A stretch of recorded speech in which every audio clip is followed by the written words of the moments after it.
Hello and welcome to the Senate Committee on Energy, Economic Development, and Tourism for a 1 p.m. agenda. Meeting is being streamed live on YouTube.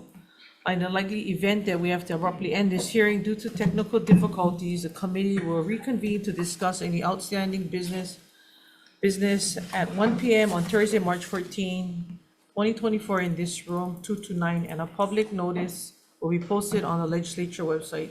Please note you have a 2-minute limit per testifier and I plan to enforce the time limit.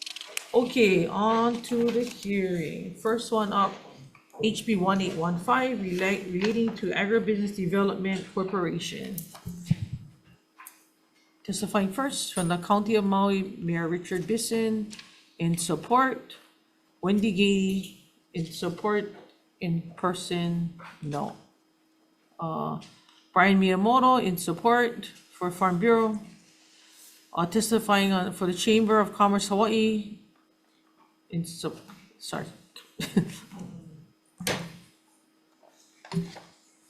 afternoon, Senators. Eliza Talbot from the Chamber of Commerce Hawaii, just testifying in support, and we will stand on our written testimony. Thank you, Eliza. Next up, Hunter Hevelin for Hawaii Farmers Union on Zoom. Not present on Zoom, Chair. Thank you. And individual Scott Wong in support. Anybody else wishing to testify on this measure? Sure, please come. And if you could state your name, please.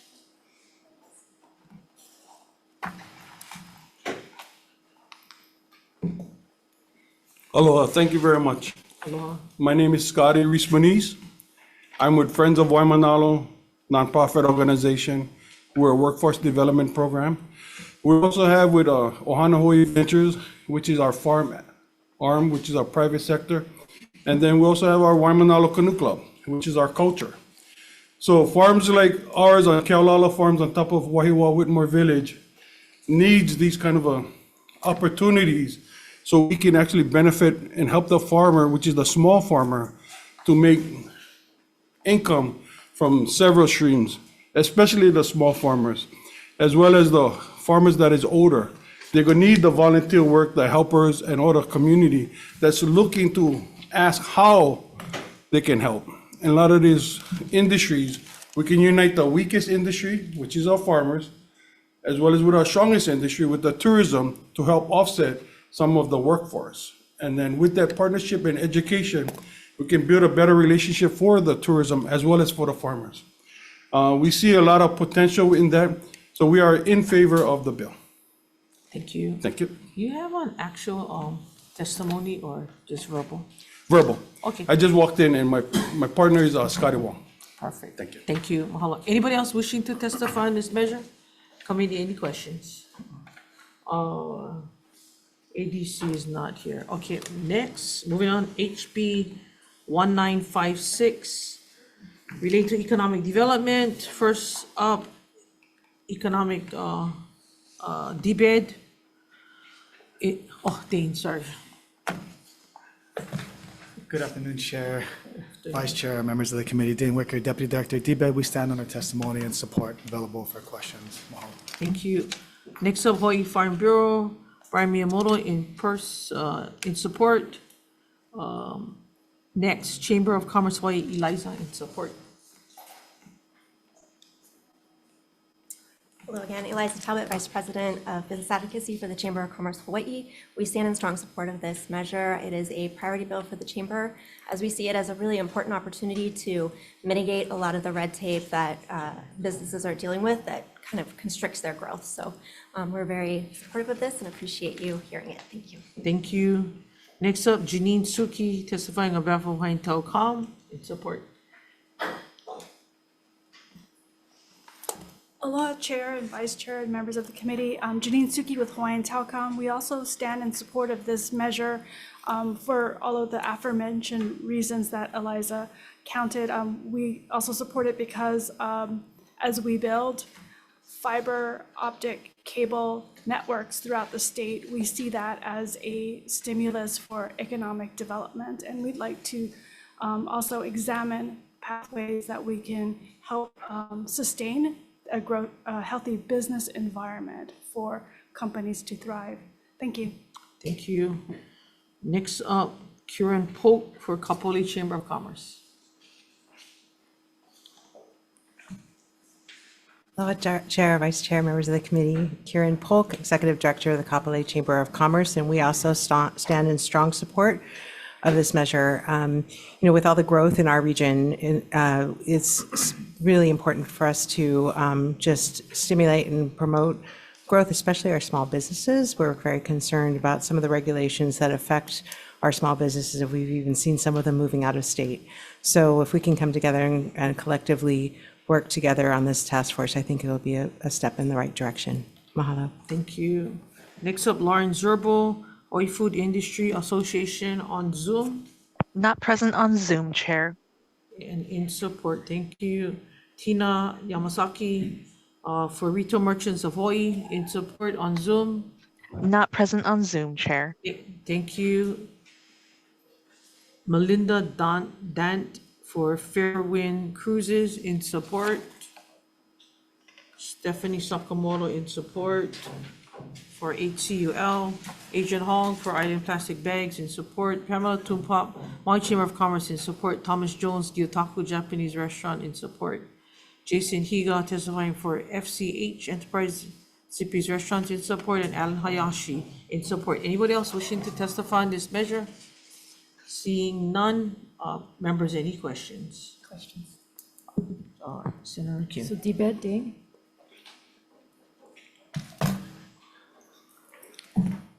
How many task force and working groups does DBED have at this point? I need to get back to you on that. We're aware of that with the concerns or the questions when it comes to task force, working groups, advisory committees. So can I get back to you on exactly Okay, so how you're many? aware of it, but you have no idea how many you I have guys not populated the total workforce or. What's your guess? I guess I would say probably about a dozen, maybe more. I don't. And know each one exactly. costs about $200,000? The 200,000 was inserted by testimony by Research Economic Analysis Division for the cost I had to do a position or a consultant to run the survey questions and compiling the data. So if there's a My question breakdown, is, does other task force run $200,000? I would have to get back to you on that too. Okay, so all the people, all the stakeholders, everybody testifying in favor, are you folks willing to pony up to get this information? If it's so important, are you guys willing to put your money where your mouth is and help support this? Because there is no money in the budget, and it's not part of the governor's budget.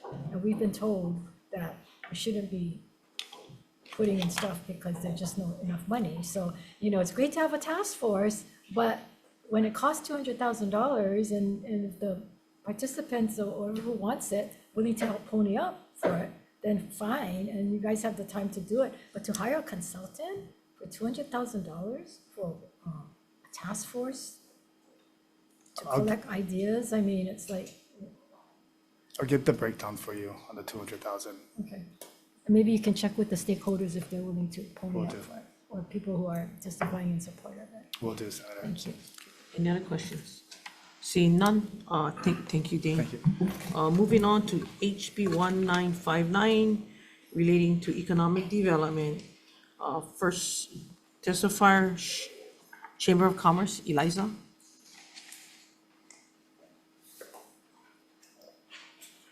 We'll just stand on our written testimony and support. Thank you. Thank you. Next up, Wayne Inouye from HTDC.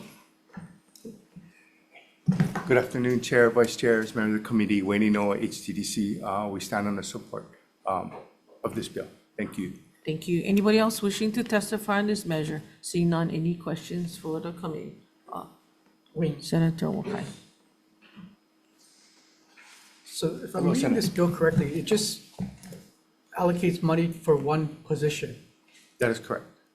It doesn't create an Office of Aerospace, so whoever gets this position will just have no guidance as to what he or she should be doing. Well, currently it's under HTDC with the guidance of our Director's Office at DBED to figure out a plan for aerospace and to figure out how we move forward in this industry and supporting aerospace.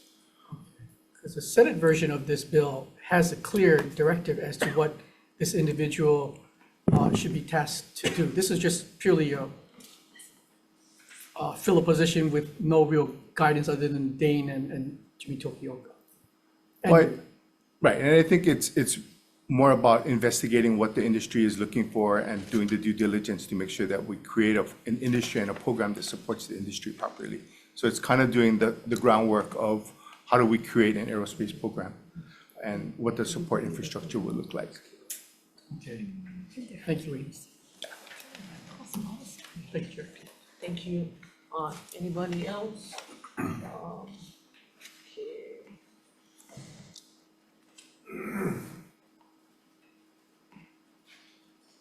Dean. Dean, can you guys convert on current vacant position in the department to do this? We could look at redescribing the vacancy if that's the outcome of the bill. Okay, okay, thank you. Thank you. Next up, we have HB 2356 relating to Hawaii Technology Development Corporation. First testifier, HTDC Wayne, Illinois. Hello, Chair, Vice Chair Wayne Inouye, HTDC. We stand in strong support of this bill as this is our main bill for core programs that how we support technology, manufacturing, and new innovation businesses. And it's been super helpful from the industry standpoint to really create new jobs. And I think that's kind of what we're looking for is how do we create new innovative jobs. They're going to help spur the economy and diversify the economy. So we stand on support and here for any questions. Thank you. Thank you.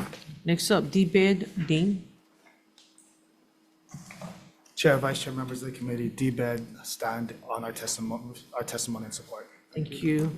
Next up, Vasilis Sirmos from University of Hawaii in support.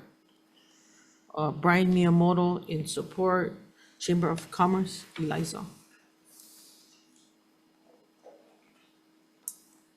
Aloha, Senators. We stand in strong support of this measure and would just add that, you know, it's a really important opportunity to give businesses kind of the boost they need to get to the next level. We've had the opportunity to tour a lot of these businesses that received the funding, and it's really been a godsend for them. So we're very supportive of this. Thank you. Thank you. Next up, Lauren Zerbel, Hawaii Food Industry Association on Zoom. Not present on Zoom, Chair. Thank you. Next up, Fang Yang for Small Kind Farm in support. Okay, we have a lot of people in support. One, two, three, 4, 5, 6.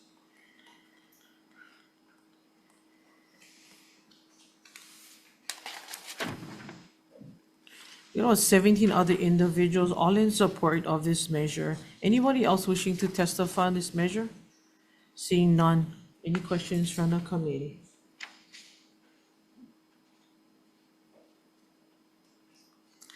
Okay, HTDC, please. Hello, Chair. Thank you. So, Wayne, the current grant cap is $3,000. How much are you guys proposing to increase the cap? So the current, what you're referring to is the cap of 3,000 is for our Phase Zero support, which is a grant writing support that assists our innovation companies to get mentorship help of a grant proposal. We were instructed or we were told by industry that 3,000 for a grant writer is kind of on the skinny side, and you know they have to fill the cost of the remaining. So hence why we've requested the cap to be increased. Okay, thank you.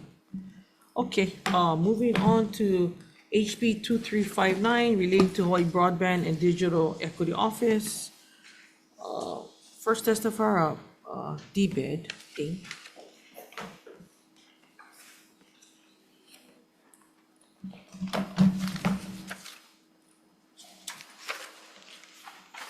Chair, Vice Chair, members of the committee, DBED stands on its testimony and support.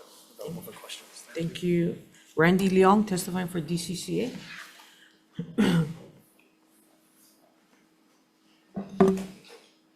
Good afternoon, Chair, Vice Chair, and members of the committee. My name is Randy Leong. I'm the Cable Television Administrator with DCCA. You have a written testimony. We stand on it. I would like to note that we defer to DBED as well as the Hawaii Digital Equity Office for specific provisions of this bill. Mahalo. Thank you. Next up, Daintree Bartoldes from Hawaii State Council on developmental disabilities, in support, Office of Hawaiian Affairs. Good afternoon. Chair, Vice Chair, members of the committee, Michelle McCoy, Public Policy Advocate for the Office of Hawaiian Affairs. You have our written testimony, which we stand on in support. Mahalo. Next up, Kirby Shaw from Disability and Communication Access Board, in support. Kauai County Council, Addison Bolosan, in support. Janine Suki. Thank you. Next up, Chamber of Commerce Hawaii, in support. Thank you. Next up, Daniel Smith, testifying for Hawaii Broadband Hui, on Zoom. Yes, good afternoon, Chair, Vice Chair, and Committee. My name's Dan Smith. The Hawaii Broadband Hui strongly supports this measure so that the community organizations and public agencies such as the adult schools can begin to formulate programs that will use the federal digital equity money to help the target populations to get online and take advantage of telehealth, education, job format, etc. In my own personal opinion, as a educator and communication scholar, I believe an engineer, that I personally prefer, and this is not a Hui position, but I personally prefer HD1, which would allow small amounts of infrastructure to be granted to enable digital equity programs. So I would recommend that, and open to any questions. But again, we strongly support, the Hui strongly supports the legislation as is. Thank you. Thank you. Next up, Eric Kazuyuki Abe for Hawaii Primary Care Association, in support. Mira Garud, Hawaii Library Association, in support. Audrey Nakagawa for ARP, in support. Pam Tumpap, Maui Chamber of Commerce, in support. Kieran Pope, in person, Kapolei Chamber of Commerce. Good afternoon, Chair, Vice Chair, members of the committee. I'm speaking on behalf of the Kapolei Chamber of Commerce. We are a broadband Hui member, but we are in strong support of this measure as submitted, but we do have some concerns regarding the HD2 and specifically, the digital equity plan, actually under strategy number 5, it dictates to strengthen the community response capabilities and community resilience through broadband. And that's in a situation of emergency. As you know, in the wake of Lahaina, our Waianae Coast specifically has some concerns, and we are equipping ourselves to be ahead of the game, so to speak. And so our concerns, as well as our community members on the coast, is adding this definition of broadband structure as it's in 206R. It's defined as broadband infrastructure means the medium used to provide broadband service, including fiber optic, copper cable, coaxial cable, and wireless media such as satellite communications, wireless networks, and worldwide interoperability for microwave access. It is my understanding that broadband infrastructure is channeled through UH, and we're totally understandable about that. But my question is, why does it need to be written into this specific statute? Should there be an opportunity that would come where, in the digital equity space, we would be in a position not to be able to be equipped to utilize those funds? Secondly, kind of going along with what Dan Smith had mentioned regarding literacy courses that are delivered in our community anchor institutions. What if there's some type of situation within those 4 walls that needs to be addressed in terms of infrastructure? So those are 2 concerns. Thank you. Thank you. Perfect timing. Next up, Michelle Kauhani Kuahine. Aloha, Chair. No worries, that happens all the time. Aloha, Chair, Vice Chair, and committee members. Mahalo for your time today, first of all. My name is Michelle Chrissy Kohine, and I'm representing the Waianae Coast Comprehensive Health Center, along with my community and the community we serve, in support, but with amendments for HB 2359 HD2. We had originally strongly supported this bill in its HD1 form as it aimed to boost digital equity, which is crucial for our community as many others, along with safety and well-being. However, the recent amendments have limited the effectiveness by excluding broadband infrastructure deployment from grant funding. We believe that the amendment contradicts the bill's intent, particularly in light of recent crisis events like Lahaina wildfires and the COVID-19 pandemic. These events, as we all know, emphasize the critical role of reliable and robust communication and redundant infrastructure in disaster preparedness. However, the amendment appears to exclude funding for the deployment of infrastructure or substructure broadband, which is really a crucial element for building such resilience. The Hawaii Broadband Digital Equity Plan, specifically Strategy 5, clearly emphasizes integrating broadband planning into emergency management. So excluding the broadband infrastructure from this digital equity grant program really undermines our community's capacity for disaster resilience. There's also real concern that prohibition of broadband infrastructure deployment will hinder digital equity projects that will require the installation of infrastructure substructure, which both Kieran and Dan Smith had alluded to. So really our request to amend is simple. Please reinstate the original language from its HD1 form or amend the current bill to explicitly allow projects, including community wireless networks, to qualify for grant funding. Such an adjustment aligns with the broader state goals as well for digital equity and emergency preparedness. Mahalo nui for your considering our perspective. Okay, mahalo, thank you. And then last up, Michael Older in support. Anybody else wishing to testify on this measure? Seeing none, any questions from the committee? Senator Wakai. Chung, is this your bill? Yes. Oh, can I ask you some questions? So I like this idea, but I'm looking through the language of the bill and I'm trying to find out like, where is the funding coming from? Are you asking, is this going to be a conduit for federal funds to deploy, or are you looking for state funds? Originally, when it was written, it was seeking state funds, but we removed that. So it's purely for the federal funds, anticipated federal funds that are coming to the state.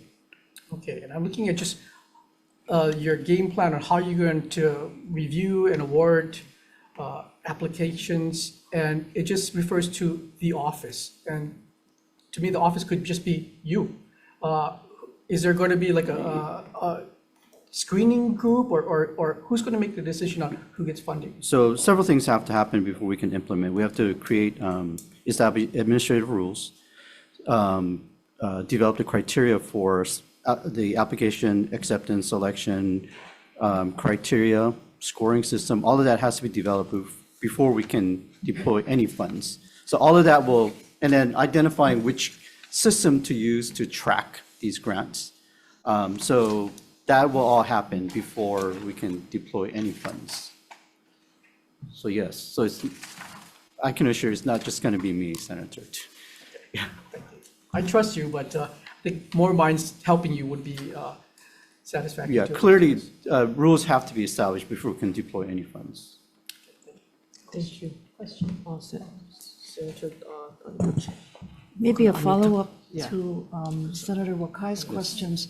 How would you respond to some of the comments from Kapolei Chamber and Waianae Coast Comprehensive? Because it would seem that we would want to be as broad as possible, for whatever kinds of technologies would be useful, particularly in remote areas, Yes. of the Well, community. the comment I can provide on that is that, the administration submitted our bill.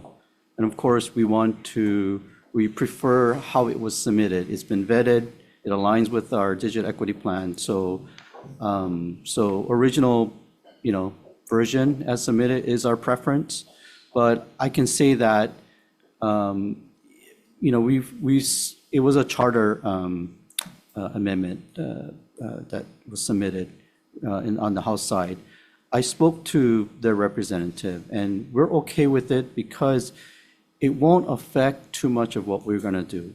We're definitely not going to lay any major permanent infrastructure type projects. We're not going to build buildings. The bill allows for building of wireless community networks, so it does provide that, and so, you know, it won't affect us on our work. That's still, I can make that comment, yeah. So if wireless is available, you know, on a community-wide level, and there are mechanisms that different organizations are taking advantage of, would they be, I guess, less likely to be eligible, you know, in terms of grants to your office, or is that an impediment? No, it actually spells out wireless community networks as part of eligible projects in the bill. So we would be able to do that kind of work. Okay, Yes. thank you. Thank you, Senator Fukunaga. Question? Senator Kim. Yes. Do you guys need this bill to do all of this? It is an enabling bill. So we're not enabled to deploy grants.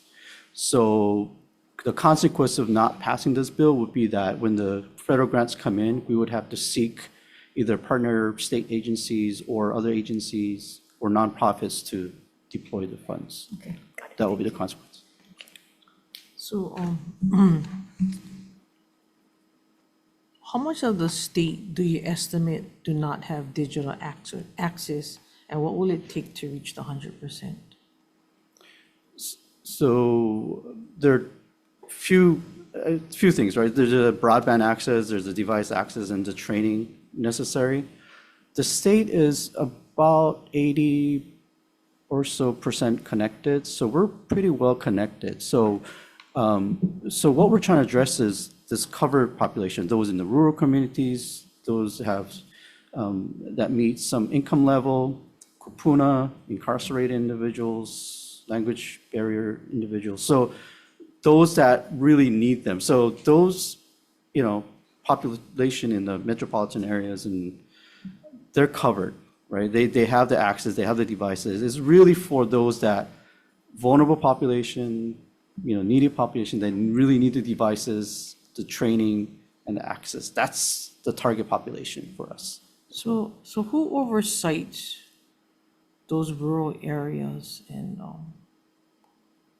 who's the watchdog making sure that those rural areas have that access, or at least have the people to work with them in case, you know, right here, there's no access. How do you get them, you know, you're talking kupunas or those that don't know what they're doing on how to get online and change it up from one red bubble to a green bubble? Yeah, okay, so we're talking about two lines of kind of work that's being worked on, right? So the infrastructure is under the BEAD program. We're putting the fibers out to the community so that the connection, the physical connectivity is there. And then DBED is working on the programmatic, you know, how do you use the devices or have access to the devices or the training to you know, use that access that you have. So there's a process right now that UH is developing. There's the challenge process to make sure that, you know, you have a dot on the map. So it's the FCC map, right? You have a dot on the map to show that you need to have a connection, and then determining whether it's a red dot or green dot. It's by, you know, various methods, like speed test is one example. It's to determine whether or not you have proper level of connection. So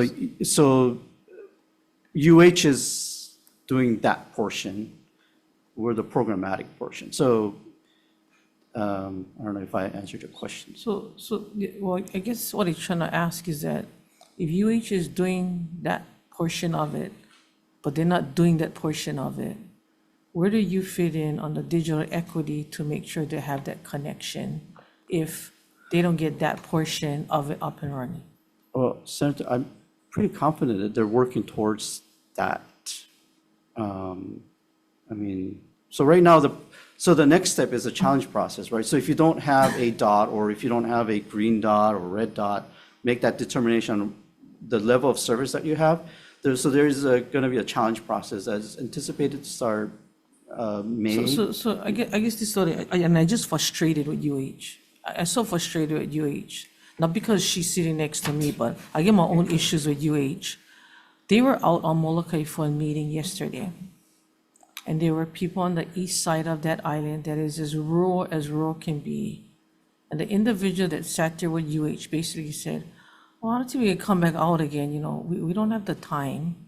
I know they've been contracted out, and while we're trying to get them so that the telework, the telehealth, and all this stuff, so everybody's doing different things. DHHL is also frustrated with UH as well, because they're coming in there on another group that is doing this work that shouldn't be doing this work and being paid. UH is being paid now to do it and expecting this group to do it. So I'm trying to figure out how do they get that digital access if we get UH, they're not even willing to help, but just sits there and can't even answer one question. Well, thank you for that question or comment. I mean, I became aware of that today, and so we have reached out, and we're going to meet with you tomorrow to address that. But Senator, I have to say, I mean, I think we're headed in the right direction, but it's just that, you throw different agencies with different missions, you just throw them into one sandbox and try to figure out how to work. I just think that they would communicate with you, being that, you as a digital equity office. I would think that they would try to connect with you, because the same situation is happening in Hana. That UH is going out there, and I don't know whether they're qualified to even do the job or to work with the people, but this is what had happened. They literally went there, took a picture of everything, took a picture of the list and asked for that list. And I'm like, what you guys doing with the list? These guys don't know what they're doing. They need help. So I'm hoping that, we come to some kind of, because this is not the first time. I mean, you guys went in an area that has access, and yet now we're short on funds to get you guys out to the other areas of the rural areas that really need the access, that really need the help. So I'm just trying to make sure that, moving forward, that they actually, somebody gonna be the watchdog. How's that? I like a watchdog on that thing. Yes. So that way, and I know that it expires in May, and UH is like this, I don't know if I can come back by May. Then why I need you for? Not because she's sitting next to me again, but I'm like, we're beating on but. Well, I'll be sure to look into those, specifics. I know you're providing just some general feedback, but I'll look into the specifics and address it with UH leads. I just like to see qualified people that are actually willing to help, just help them. They need help. Yeah, and I'm sorry we couldn't be out there because, our situation. Yeah, I should give you guys the money so you guys can actually be out there versus them. Thank you. Let it be on record that I'm not saying these things, right? It's Lynn that's saying these No, but, really, sorry. Senator, they've been really good partners, and we're working really hard to figure everything out. Thank you. Yeah, thank you. Okay, next up, HB 2685 relating to energy. First up, Gwen Yamamoto Lau, Hawaii Green Infrastructure Authority. Good afternoon, we stand on a written testimony. Thank you. Next up, DCCA, Michael Angelo, wait, comments? Good afternoon, Mickey Knox for DCA. We stand on our written comments. Thank you. What you said before that? What do you say, Mickey Knox? Your name? My name is Mickey Knox. Thank you.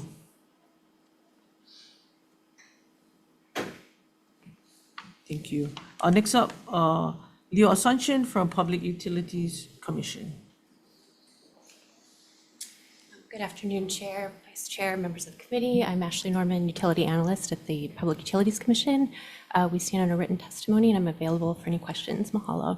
Thank you. Next up, Department of Budget and Finance, Luis Salaverio. with comments. Next, Lindsay Garcia with Hawaii Realtors in support. Jeff Mikulina from Hawaii Executive Collaborative's Climate Coalition. I will testify, Chair. Hi. Good afternoon, Chair, Vice Chair, and committee members. My name is Chris Benjamin. I am the co-chair of the Hawaii Executive Collaborative's Climate Coalition.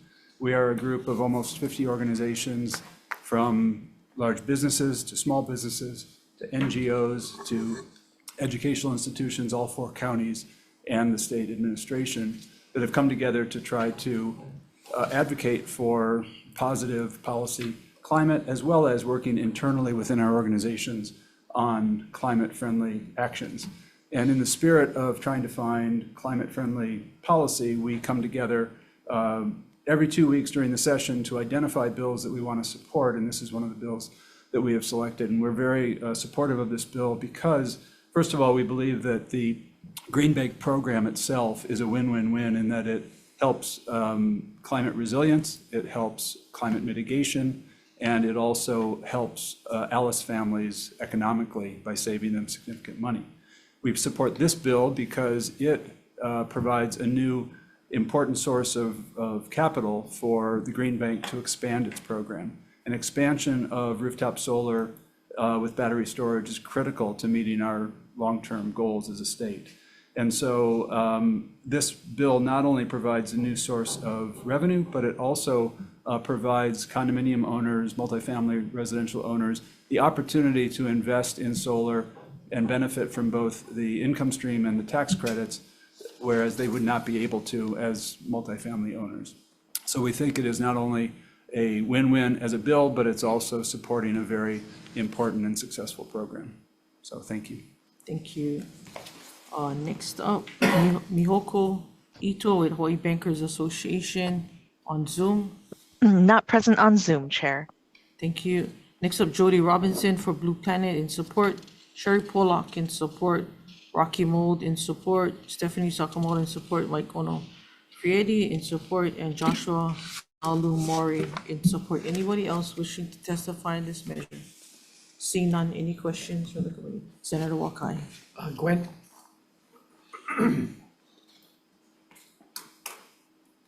So this measure does a whole bunch of things. It creates a solar Hui investment fund, which I guess is the Green Bank, right? How much money are you looking to put into this fund? It depends on the condo owners, how much they want to invest. So what we're looking at is kind of sort of like crowdfunding. They're gonna invest. Currently we have third-party owners who are wealthy investors. These will allow regular people who are condo owners to also participate in, we'll set some minimums. Maybe it's $5,000, $10,000, but it allows the common people, the regular people, to invest in the fund and then participate in solar. So HECO has its community-based solar, and I'm familiar with that program. How is this similar or different from that, right? Because that's where you have stakeholders or subscribers, I think they're called, buy in and they get the benefit of a lower electricity cost that's renewable. But this seems like it's similar yet different. How is it different? Yes, so with community-based solar, there is a utility scale solar farm developed where subscribers will then buy X dollars every month of credits to offset their energy costs. In this case, that's a separate utility scale solar. This will allow investors to then, through us, we will install solar on ALICE households and through an energy services agreement, which is like a solar lease. And the investors will then get the tax credit benefits as well as the income streams. So what we're looking at is a minimum 20% utility bill savings for the ALICE households, the low-income households, and then maybe a 20 to 30% return for the condo owners. This bill also establishes a position. How many people work for you right now? Currently, we have 5 in the authority altogether. And one of those people can't be doing double duty and take care of this program? So we have almost 1,000 residential applications in process right now. So our people are really busy. Okay.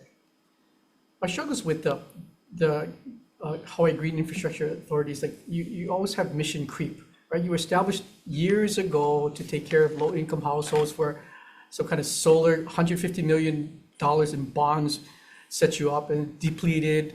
Then all of a sudden, the private sector took over in providing cheaper opportunities, so they didn't need to avail themselves to your fund. Then you start doing cesspools, and now you're doing this, and it just seems like you're just always looking for something to spend, and just going into all kinds of different areas. Is that how you plan to just continue to grow into like different areas and go beyond what your statute has created you for? Thank you for the question. So we don't actually do cesspools. I believe based on our technical expertise, financing is rare in the state. And so there are other areas that policymakers feel that maybe we can help with, serve a public purpose. In this particular case, though, it's actually absolutely aligned to what we're doing. It's leveraging private capital to continue to install solar and lower the energy burden for low and moderate income households. So I think it's absolutely aligned with what we're doing right now. Any other questions? Seeing none, we'll recess for decision-making.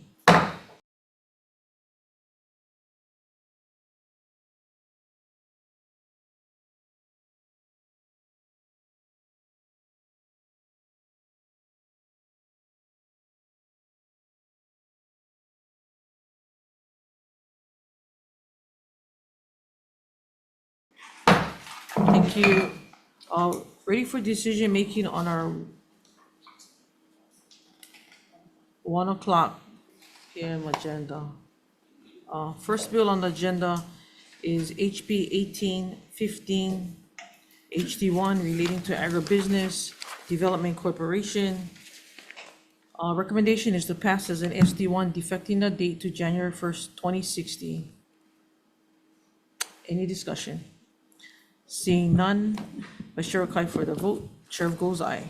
Vice Chair votes yes. Senator Fukunaga. Aye. Senator Kim. Aye. Senator Favela. Aye. Chair, your recommendation is adopted. Thank you. Next bill is HB 1956, HD1 relating to economic development. Recommendation is to defer. Next, HB 1959. Recommendation is to use the Senate version, SB 2081, SD2, and defecting the date to January 1st, 2060. Any discussion? Seeing none, Vice Chair Okai for the vote. Chair goes aye. Noting the presence of all members, any opposition or reservations? And seeing and hearing none, Chair, your recommendation is adopted. Thank you. Next bill up, HB 2356, relating to the Hawaii Technology Development Corporation. Recommendation is to pass as an SD1, defecting the date to January 1st, 2060. Any discussion? Seeing none, Vice Chair Okai for the vote. Chair goes aye. Noting the presence of all members, any opposition or reservations? And seeing and hearing none, Chair, your recommendation is adopted. Thank you. Next bill on the agenda is HB 2359, HD2. Recommendation is deferred decision-making to Thursday, March 14th at 1:01 p.m. Next bill, HB 2685, HD2 relating to energy. Recommendation is to pass as an SD1 defecting the date to January 1st, 2060. Any discussion? Seeing none, Vice Chair Okai for the vote. Chair goes aye. Noting the presence of all members, any opposition or reservations? And seeing and hearing none, Chair, your recommendation is adopted. Thank you. Next and last bill, HB 2685, HD2 relating to energy. Recommendation is to pass an SD1 defecting the date to January 1st, 2060. Any discussion? Seeing none, Vice Chair Okai for the vote. Chair goes aye. Noting the presence of all members, any opposition or reservations? And seeing and hearing none, Chair, your recommendation is adopted. Thank you. And with that, we are adjourned.